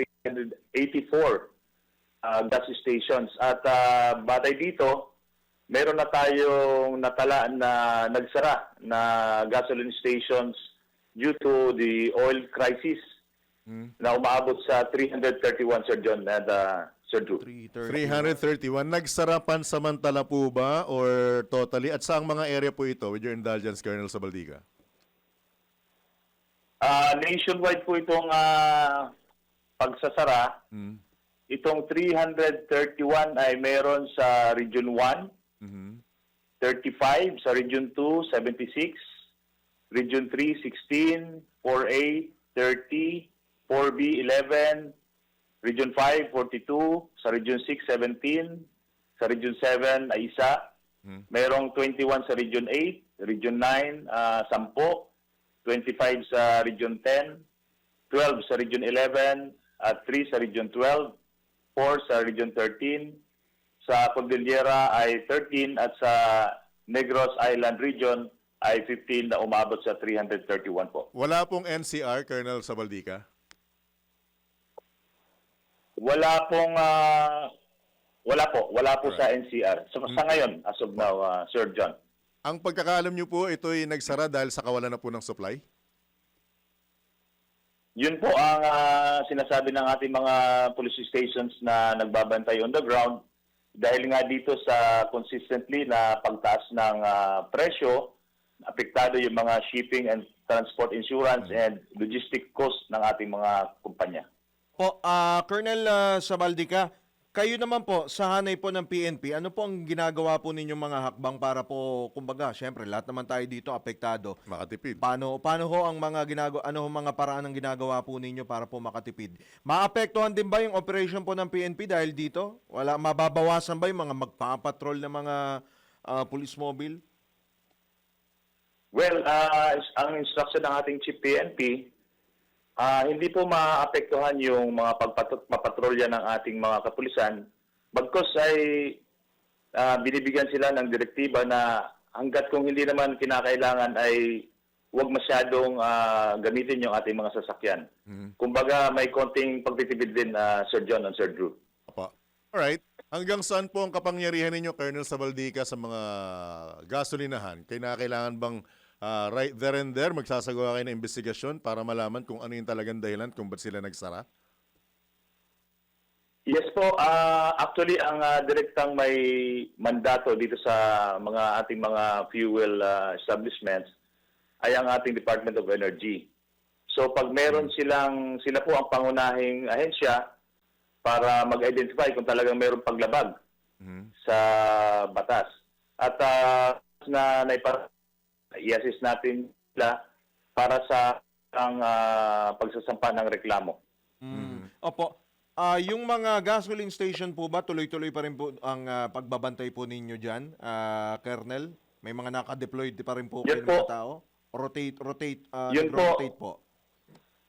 Yes po, 24/7 po ang direktiba ng ating Chief PNP na bantayan itong mga gasoline stations na maaring kung mayroong paglabag sa batas na biglang nag-hoard or tumataas yung kanilang presyo. Nationwide po ang ating pagbabantay at kaya nga meron tayong naitala everyday. Namomonitor natin kung sino-sino yung mga nagsasara at posibleng merong paglabag sa batas. At sa katunayan, meron na tayong natala dito na isang complaint na tinawag sa 911. Ito ay nangyari sa Nueva Vizcaya. At meron na rin tayong nasampahan ng reklamo dito sa Eastern Samar. Ang isinampang reklamo ay hoarding and profiteering or overpricing. May mga arrest na po ba kayong ginawa, Colonel Sabaldica? Meron po itong sa Eastern Samar, sinampahan ng kaso ng hoarding at profiteering. Ito naman po dahil walang kaukulang dokumento, meron silang estimated thousands of liters and merong market value na 54,400. Colonel, wala ho ba kayong mga naitatala po na mga nagpa-panic buying or mga, kumbaga kasi kapag ganito, Agawan-agawan. aga-agawan, una-unahan sa pilan, nung isang araw may nagkabanggaan pa, parang karambo. Mamadali. Nagmamadali sila na bumili, magpakarga. Wala ho ba kayong mga naitatala po na gano'n? Bukod po dito sa Metro Manila, sa ibang lugar, meron pa ho ba? Wala pa naman po, Sir John at Drew, kaya nga hinihikayat natin ang publiko na manatiling kalmado at iwasan ng panic buying. Alright. Medyo liliis lang po kami, Colonel Sabaldica, with your indulgence. Tungkol naman po sa issue ng krimen. Mismong CDILG Secretary John Vic Rimulya ang nagsabing bumababa ang crime rate sa bansa, pero ang umaalma po ang netizen dahil nagkaroon ng sunod-sunod na insidente ng malalagim na krimen. Paano po natin pag ikangay, anong tawag doon? Pagtutugmain yung pahayag sa part naman po ng Philippine National Police, Colonel Sabaldica. Habang hindi po natin dinideny na mayroong mga insidente na na-observe yung ating publiko, pero batay sa datos ng PNP, ay talagang merong mga pagbaba sa krimen dito sa ating bansa. Nationwide po. Yes po, opo. Dahil talagang pinaigting ang itong direktiba ng ating Chief PNP, lalo na dito sa kanyang focus agenda, na paigtingin yung sinasabing enhanced managing police operations. Opo, kung bumaba naman po yung mga focus crimes na tinatawag na bumaba ng 20%, dumami naman po ba yung mga nare-resolve naman na kaso po, Colonel? Mas tumas po ang ating crime solution efficiency, Sir John at Sir Drew. Alright. At marami rin po ang ating naaresto. Opo. Colonel, baka may karagdagan pa po kayong paalala sa ating mga kababayan. Go ahead, sir. Mga panawagan po sa mga, lalo sa motorista, yung sa mga nagpapakarga ngayon. Opo, patuloy ang panawagan ng ating PNP. Inihikayat, lalong-lalo na yung ating mga fuel retailers na sumunod sa mga umiiral na batas at direktiba ng pamahalaan. Huwag po nating samantalahin yung sitwasyon dahil layunin ng proteksyonan ang mga mamimili at tiyaking manatiling sapat at accessible ang supply ng langis para sa publiko. Alright. With that, Colonel Sabaldica, maraming salamat po sa pagkakataon. Ingat po kayo. Good luck po and good morning. Good luck po. Good morning, Colonel. Salamat. Yes, sir. At isa pong malaking pagkakataon po. Maraming salamat po, Sir John at Sir Drew. Alright. Magandang umaga po sa lahat. Alright. Yan po mga kabalitan-kabalitaktakan, si PNP Public Information Office Assistant Chief, Colonel Renel Sabaldica. Pasada Balita. Sa iba pang tampok na balita, ito na yung binabanggit natin kanina kay Dr. Tan. Dapat maging proactive sa halip na reactionary ang mga paaralan at mga otoridad sa pagsugpo ng pambubuli sa mga eskwelahan. Ito naman ang iginit ni Senate Committee on Social Justice, Welfare and Rural Development Chairman Erwin Tulfo sa pagdinig ng Senado sa kaso ng bullying. Kasabay nito ay pinanawagan ng Senador na palakasin at palawakin ang Republic Act 10627 o Anti-Bullying Act of 2013 dahil anya sa nagpapatuloy na pambubuli sa mga paaralan. Ikanulungkot ni Senador Erwin Tulfo na tila kumikilos lamang ang mga kinaukulan kapag may nangyari ng pambubuli sa halip na agapan itong mangyari. Pinuna rin ng Senador ang implementing rules and regulation ng anti-bullying law kung saan kailangan paanya ng reklamo bago simulan ng investigasyon sa isang insidente ng bullying. Pasada Balita. Sa babalita, nakiisa ang Bureau of Customs, Port of Iloilo sa idinaos na Interagency Coordination Meeting upang paigtingin pa ang pagpapatupad ng batas laban sa smuggling at iba pang iligal na aktibidad sa rehiyon. Inorganisa ng Iloilo Provincial Police Office ang nasabing pulong na layuning pagbuklurin ang puwersa ng iba't ibang ahensya ng pamahalaan para sa mas ligtas sa mga border ng bansa. Sa gabay ni Customs Commissioner Ariel Nepomuceno at pamumuno ni District Collector Santua, nananatili ang commitment ng Port of Iloilo sa kanilang mandato na protektahan ang borders ng bansa, itaguyod ang integridad, pananagutan at modernisasyon sa lahat ng operasyon ng adwana. Samantala, ininspeksyon naman ang mga matataas na opisyal mula sa Internal Administration Group ng BOC ang Port of Cebu kaugnay ng itinatayong New Aduana de Cebu Building. Layunin ng proyekto na magbigay ng moderno at sapat na pasilidad na makatutulong sa mas epektibong pagpapatupad ng mandato ng BOC sa nasabing rehiyon. Pasada Balita. Naniniwala naman ang political strategist na si Lito Banayo na wrong timing ang pagtalakay ng Kongreso sa impeachment complaint laban kay Vice President Sara Duterte. Ayon kay Banayo, sa halip na ang reklamo laban sa pangalawang Pangulo ang tupagin, mas dapat iprioridad ang paghahanap ng solusyon sa krisis sa langis. Ipinunto ni Banayo na bagamat tali ang kamay ng pamahalaan sa usapin ng pagtaas ng presyo ng langis bunsod ng gyera sa Middle East, mahalagang maibsa naman ang epekto nito lalo sa taong bayan. Talaga ang pinagtutuunan natin ng pansin ay yung hirap na daranasin natin dahil sa nangyayaring sigalot sa Middle East. Pero tanggapin din natin yung realidad na wala tayong magagawa halos. Hostage tayo Ang lahat ng langis natin galing sa Middle East. Dapat din na niyang mapagtanto ng pamahalaan ang kasalukuyang sitwasyon ng ekonomiya kaysa ang atupagin ang pamumulitika. Yung mga ibig sabihin, yung mga may-ari, nagpapatakbo ng oil. Umiiling sa akin. Tingin nila, pagkatapos ng Holy Week, nga tayo. Kakapilahan ng milyon ng kilometro sa gasolinahan. Lahat yan magkakaproblema, no? So talagang, yun muna isipin natin. Yan naman po ang tinig ng political strategist na si Lito Banayo sa panayam ng DWIZ. Pasada Balita. Binigyan din naman ng National Unity Party sa Kamara na dapat pagandahin at palakasin ang kaso laban kay Vice President Sara Duterte para hindi ito itapon o ibasura ng Senate Impeachment Court. Kasunod na rin ito ng paninindigan ng partido na hindi sila bobotong pabor sa impeachment kung walang panibagong ebidensya na ilalatag ang mga complainant at endorsers. Nilinaw ni NUP Chairman Ronaldo Puno na hindi nila pinapatay ang impeachment, bagkus nais lamang nilang gawing efficient at hindi maging fishing expedition ng proceedings, lalo't mas papansinin nila ng Senado ang malakas na kaso. Iginiit ni Congressman Puno na katakataka kung bakit sila ang sinisita, gayong karamihan sa mga miyembro ng kanilang partido ang bumotong pabor sa sufficiency in form and substance ng dalawang reklamo laban sa pangalawang Pangulo. Pasada Balita. Kumbinsido ang political strategist sa si Lito Banayo na ang paghihigpit ni House Speaker Faustino Boji III ang dahilan ng pagkadismaya ng National Unity Party sa kanyang liderato. Ipinunto ni Banayo na malaki ang pagkakaiba ng kasalukuyang estilo sa pangangasiwa sa Kamara sa pamumuno noon ni dating Speaker Martin Romualdez na maluwag sa pag-aproba ng pondo.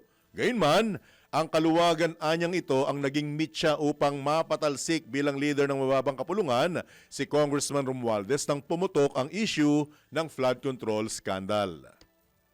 Si Speaker Romualdez, todo pasa ang bigay ng pera sa kanyang mga congressmen. Yung bang spread the gravy, wika nga, no? Everybody happy. So nakita rin natin ang naging resulta niyan, which is sobrang laki ng pera ang nalustay dito sa mga flood control projects at iba pang infrastructure dahil sa pakikipagsabwatan ng mga congressmen, pati mga senador na rin, ang mga pakikipagsabwatan sa DPWH at mga kontratista.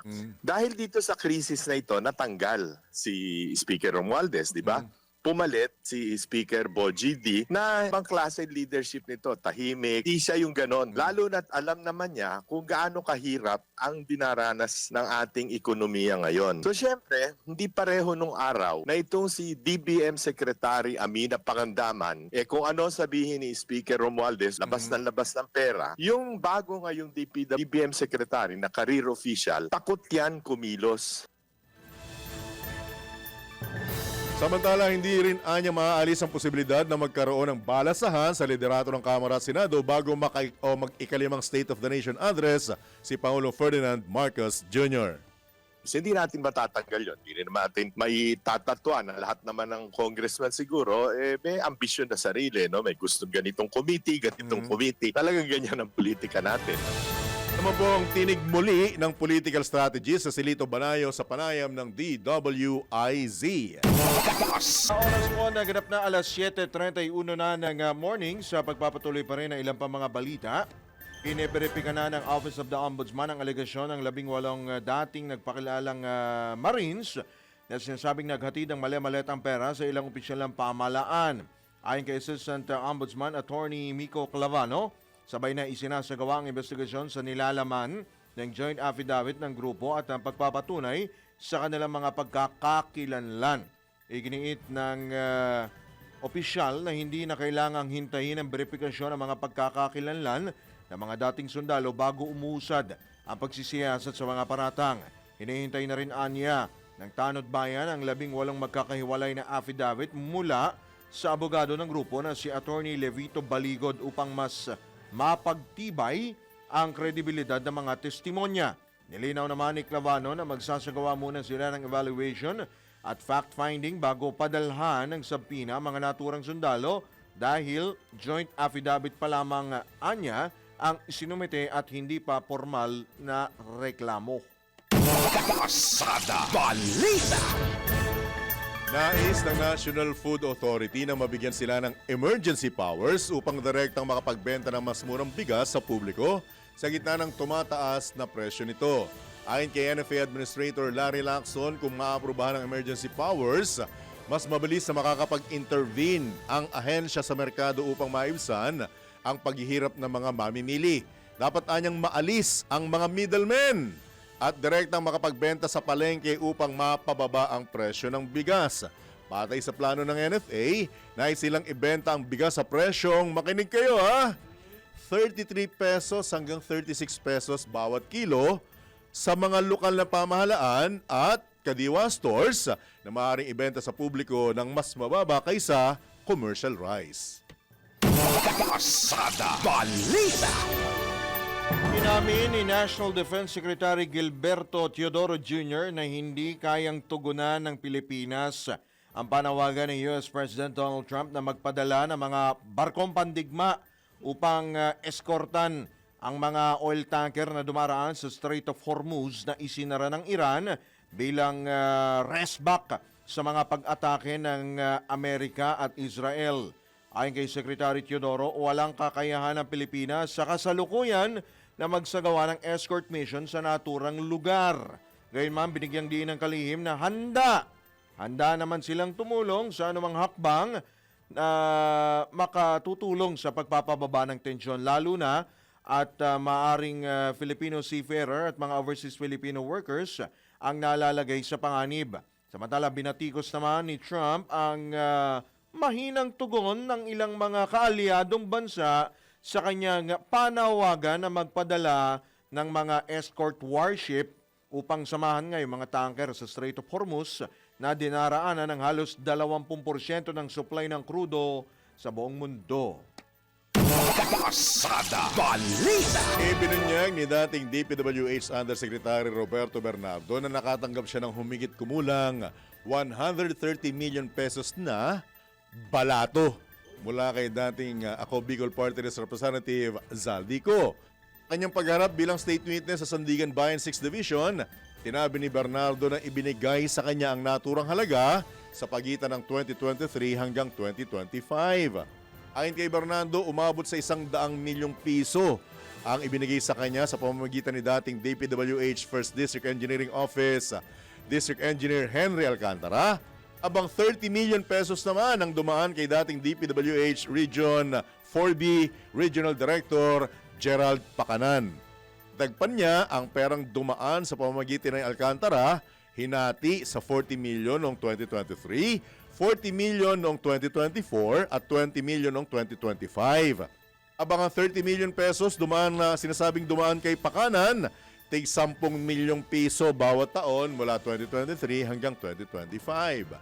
Sinabi rin ni Bernardo na karaniwang natatanggap ang pera tuwing ikatlong quarter ng bawat taon na anya'y tinanggap ng kanyang mga tauhan at hindi personal na iniaabot sa kanya.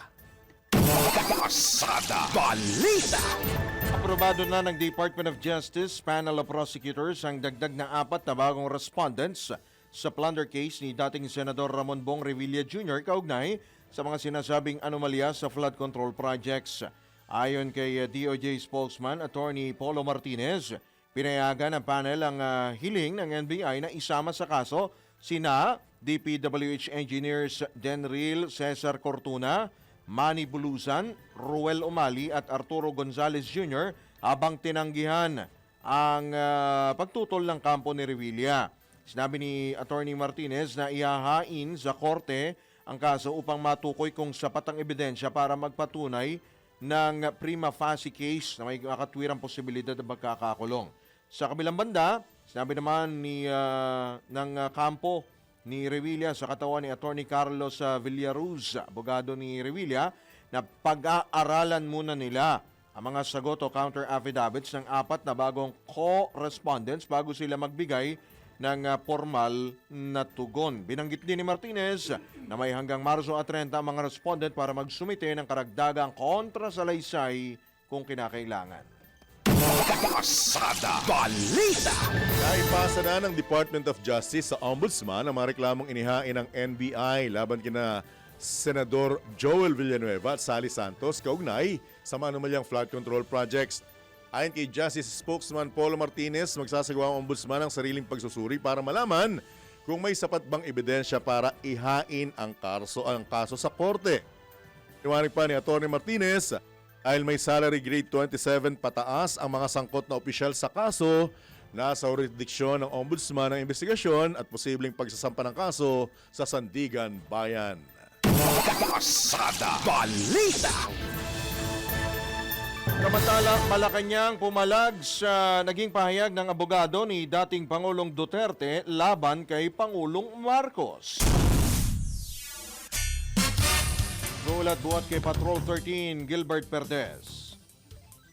Binatikos ng Malacanang ang umunoy pamumulitika ni Attorney Nicolas Kaufman, abogado ni dating Pangulong Rodrigo Duterte sa International Criminal Court matapos nitong akusahan si Pangulong Ferdinand Marcos Jr. ng pagtataksil kaugnay ng pagsuko nito sa dating Pangulo sa ICC. Sa press briefing sa Cebu, ginit ni Palace Press Officer Undersecretary Claire Castro na kung may matatawag mang taksil, ito ay ang mga sangkot sa kasong Crimes Against Humanity kaugnay ng madugong war on drugs, hindi raw ang kasalukuyang Pangulo. Binigyan din ng Palace official na ang proseso sa ICC ay nagbibigay ng pagkakataon sa mga biktima ng extrajudicial killings na makamit ang hustisya para sa kanilang mga mahal sa buhay. Dagdag pa ng opisyal, tila nalilis daw sa depensa ng kanyang kliyente itong si Attorney Kaufman at mas nakatuon sa pamumulitika.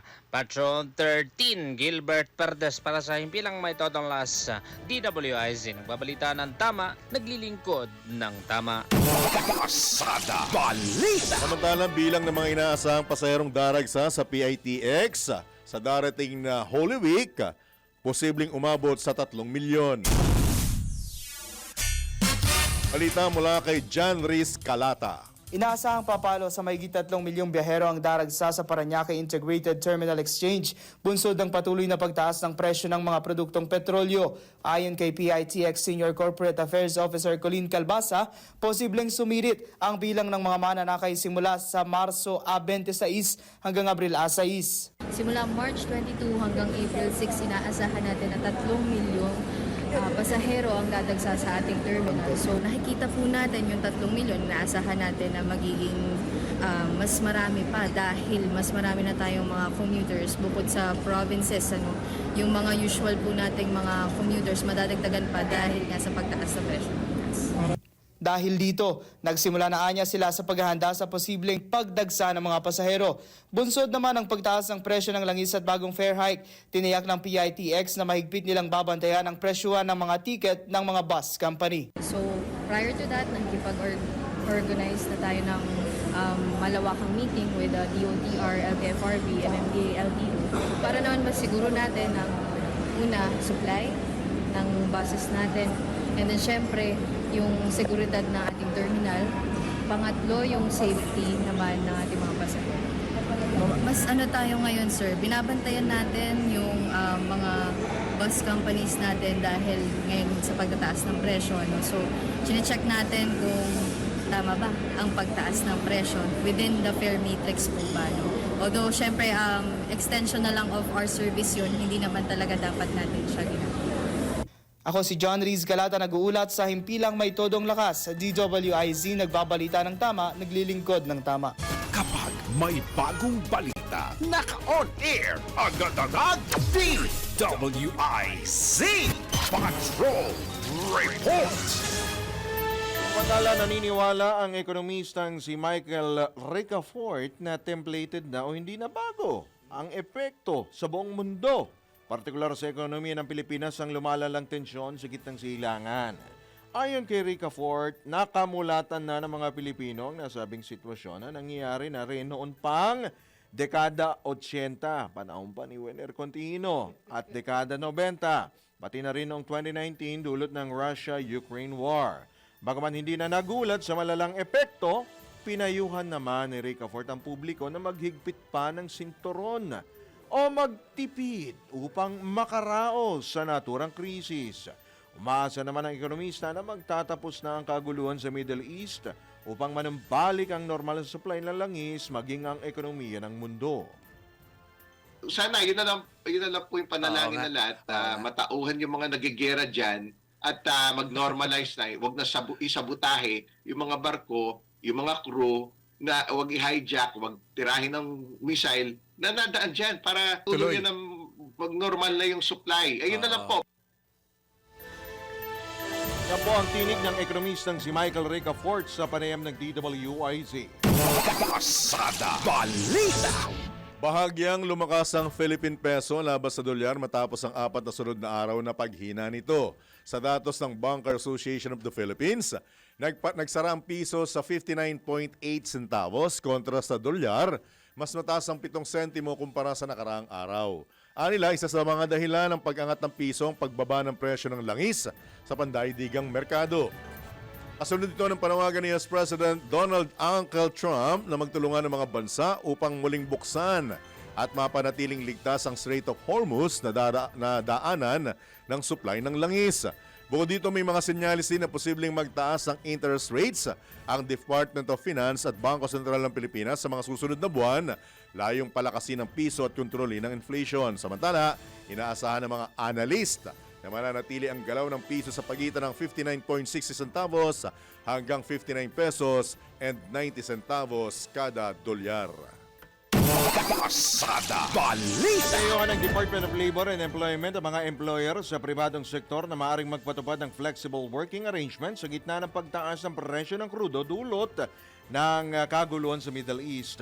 Ayon sa DOLE, maaaring magpatupad ang mga kumpanya ng 4-day work week o work from home scheme upang makatulong sa pagbawas ng operational costs at mapangalagaan ang kapakanan ng mga manggagawa.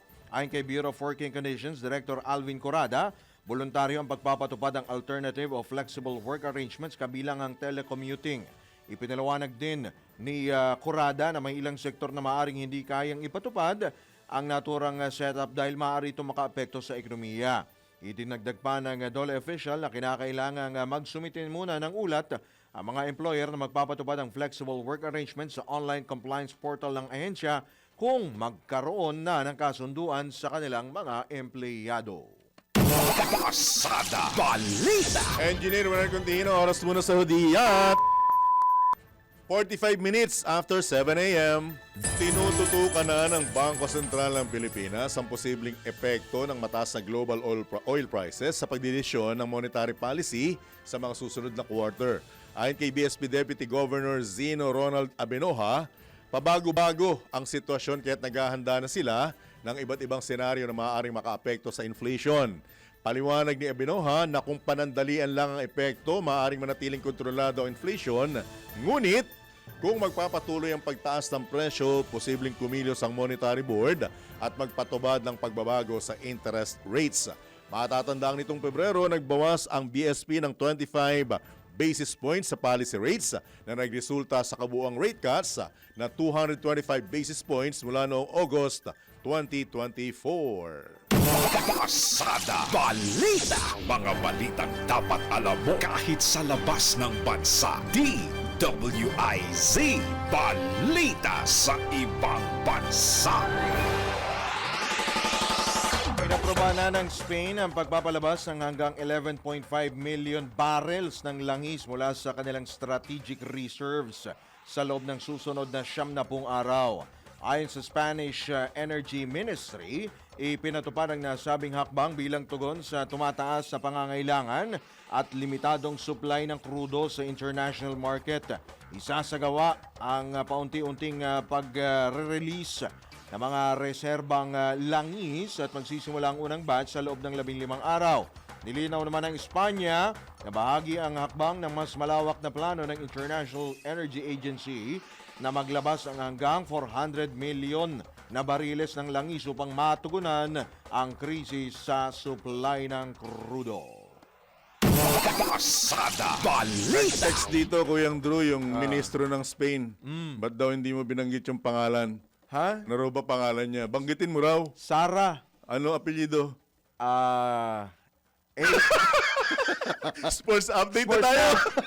Sa mundo ng palakasan, ang latest malalaman sa DWIZ Sports News.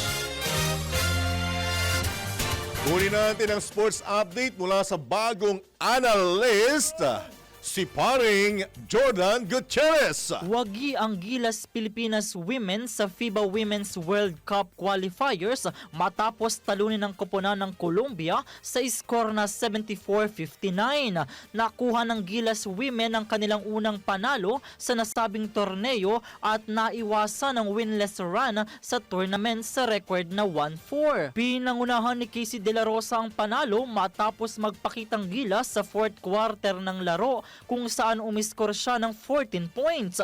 Bagaman maaga silang na-eliminate sa qualifiers, nagsilbing mahalagang karanasan ng torneo para sa Gilas Women na lumaban sa international tournaments. At yan ang aking sport news. Ako si Jordan Gutierrez, nagbabalita ng tama, naglilingkod ng tama.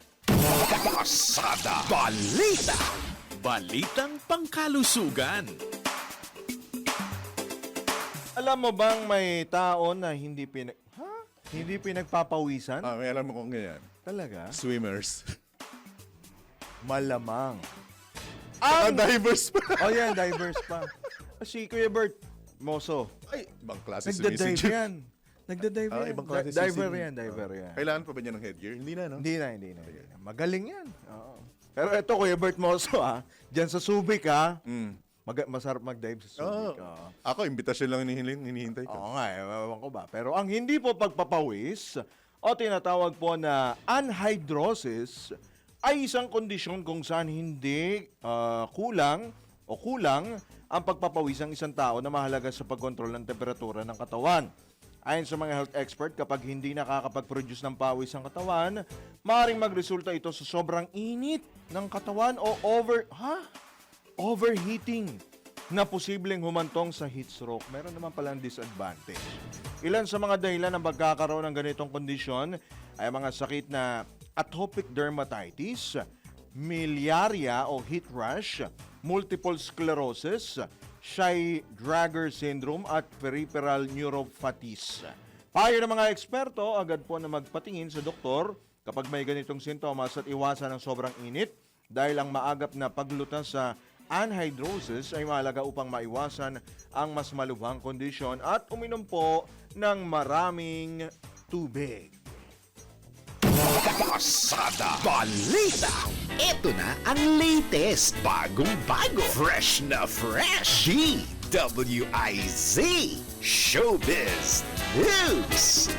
Showbiz update mula kay Bini. Binibigoting ang tuwaw. Para sa aking balitang showbiz, nagsuggest ang aktor na si Donnie Pangilinan sa kanyang ama na si Anthony Pangilinan na bawasan ang singil sa kanilang gasoline station sa Cavite. Batay sa social media post ni Anthony, personal nilang inassess ang posibleng epekto sa mga Pilipino ng patuloy na pagtaas sa presyo ng mga oil products sa bansa. Kaya't bilang tugon sa request ng kanyang anak at kagustuhang makatulong, nagpatupad ng 3 pisong bawas presyo sa diesel ang kanilang gas station. Agad naman itong umani ng papuri mula sa mga netizens dahil sa pagpapakita ng malasakit na mag-ama sa publiko. Giit ng ama ni Donnie, ipagpapatuloy nila ang bawas presyo hanggat kaya, kasabay ng panawagan nilang tumulong sa kapwa sa abot ng kanilang makakaya. At iyan aking balitang showbiz para sa pinakametodong lakas, DWIZ. Ako si Anton, nagbabalita ng tama, naglilingkod ng tama. Pasada Balita. Oy, pasintabi meron tayong blind item for today. Sinetch Itech. Tampok sa ating huyu ang sinibak na miyembro ng gabinete dahil sa sinasabing napakababang performance na nagpapaka-bright ngayon bunsod ng matinding pagnanais na mapansin at mabiyaang muli. Sino ba yan? Ng malalaking proyekto sa pamahalaan. Huyo to huyo. Wala halos 1 taon sa isang importanteng departamento sa pamahalaan ng ating bidang-bidang ex-cabinet member. Ex na pala. Oo, na nagkataon namang napakasipag ng kanyang amo at madalas mag-surprise visit sa kanyang office. Surprise! Ang siste, mismong ang amo ng ating bida ang nasosorpresa. Dahil madalas anyang wala sa kanyang lungga, stay office, si ex-cabinet member. Kaya naman yung mga sinasabing tirador ni Sir ang misturang nagpipiesta, bunsod ng kawalan ng alam ni Mr. Dahu. Pangit ang aking bubuyog, lalong naimbyerna ang Pangulo sa ating bida ng mabukelya. Ang sinasabing anomalya, napilit pa niyang pinagtatakpan sa pamamagitan ng sinasabing pagtindig bilang anti-graft crusader.